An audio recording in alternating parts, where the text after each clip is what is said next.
Hello crafty friends, I'm Lien from Studio Kato and I'm so happy to be back on the Doodles YouTube channel with another fall card. Last week I think I made a fall card with a dark background, so I thought I'd switch it up and make a mostly white fall card. I'm using the Sleepy Fox stem set, which is new, and the Warm Hugs stem set, and these are probably my two favorite autumn stem sets from Doodles. Now I am going to stamp a bunch of the small images from both of these stamps or stem sets onto Clairefontaine DCP 250 GSM cardstock with Memento Tuxedo black ink. And you can find both of the inks I'll be using today on the Doodles shop as well. I also stamped the fox, and I did stamp those small images twice. I will color them twice as well, and afterwards I'm going to fussy cut them all out. I'm using my Ohuhu markers. You can see all the marker numbers in the video, hopefully. I try to put them on the screen, or put the caps on the screen, so I hope I didn't forget one. And I'm just going from dark to light, but I do often go back to my darkest shade to darken it up even more. I really like a very stark contrast between dark and light. It really brings the images to life, I think, so that's why I go back over with the darkest color in the end. Obviously, this coloring is sped up a lot. I think I sped it up 8 times, so I really don't color this quickly. I think I spent half an hour coloring all of these images, maybe a little bit more, because I didn't film the second set of small images, so it was probably closer to 40 minutes. They're really easy to color, but I just like to take my time with them, especially because they're quite tiny. So I don't want to go outside of the lines too badly. I still do it a lot, but I try not to. And if you do go outside of the lines with alcohol markers, it's quite an easy fix most of the time.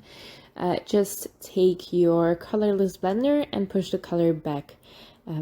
You might need to let it dry and go over it again, and let it dry and go over it again. A few repeats might be necessary, especially with reds, but you can mostly work it out of the paper. Now I'm going to put these images back in my Misti, and I'm going to stamp them again with Versafine Onyx Black, which is also available at the Doodles store. I will link all of the inks, all of the stamps, all of the supplies in the description below, so you can find them there. I did stamp all of them twice because these images have a lot of details to them, and I just wanted to make sure I had a perfect impression. It's not super necessary, I just really wanted it to be nice for the embossing powder as well. So every little detail is covered with clear gloss superfine embossing powder by Wow, and that's going to give a shiny glossy outline to the images, and I just really like that look. That's why I go through the extra step of stamping it twice. Now for my little scene, I cut 2 grassy borders. These are the grass dies by Doodles. Yes, Doodles also has some dies as well, and I really like these. I cut 2 of them out of some pale green cardstock, and then I am adding some ink blending to them. This is the Mode Lawn Distress Oxide ink. I don't use my oxide inks that much anymore, but I really like this color for grass still. So I also added some splatters. I don't know why, but anytime I cut a grassy hill, I like to add some splatters. I use the Distress Oxide ink for that, but also some metallic watercolor paint as well in the pale green or the lime green you see there. For my background, I die cut a panel just from white cardstock. This is the Floral Grid die from Pinkfresh Studio, and I'm adding some splatters as well, and I'm doing that very intentionally on a diagonal because for my design I am going to have some leaves flying in with the wind, and I want those splatters to follow the same line. I also die cut a frame. I just did that with 2 basic rectangle dies, and I just lined them up, put some purple tape over them to keep them together, and I die cut them 3 times. I used white for 2 of the frames, and then I also had a frame cut from craft cardstock. Now I'm gluing the white frames, so these are 2 layers thick, onto one of the grassy hills, and then I am gluing the other grassy hill on top of that white frame. So there's a little bit of a dimensional difference between them, and that is really going to add to the scene. Then I'm going to trim these off. I probably should have done that layer by layer. That would have been easier, but I managed like this as well. And then finally, I am going to finish this off with the craft cardstock, and you have a really fun dimensional scene, and it's really, really easy to do. Usually for these cover dies, I like to cut a bunch of them and layer them up and add dimension that way. But I find that sometimes it's just prettier with the way the shadows fall if you use some foam tape. So this time I used a bunch of foam tape on the back of this, and it's probably not that noticeable on camera, but the way the shadows fall when you have some openings, it's just prettier sometimes with foam tape. I glued my frame on top together with the grassy hills, and then I can add all of my small elements to them.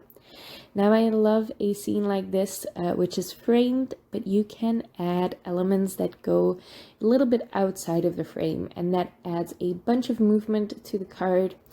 And it also, the frame really helps to make a smaller scene. Sometimes it's a little bit, or I find it a little bit difficult to fill up an entire card with small images and make a scene like that.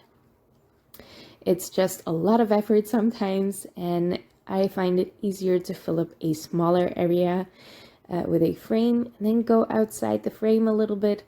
That is going to just add it's just a really fun look, I think, to add a little bit outside of the frame. I'm playing with dimension for this scene, so I am gluing most of the images down, but for the fox, which is definitely the main focal image, I am adding some foam tape to prop it up as well. I also wanted to prop that little toadstool up because it's in front of the fox, so it had to be dimensional as well. And I temporarily adhered that with some purple tape to the fox. It's just easier to glue it together that way, and then I'll remove that purple tape later.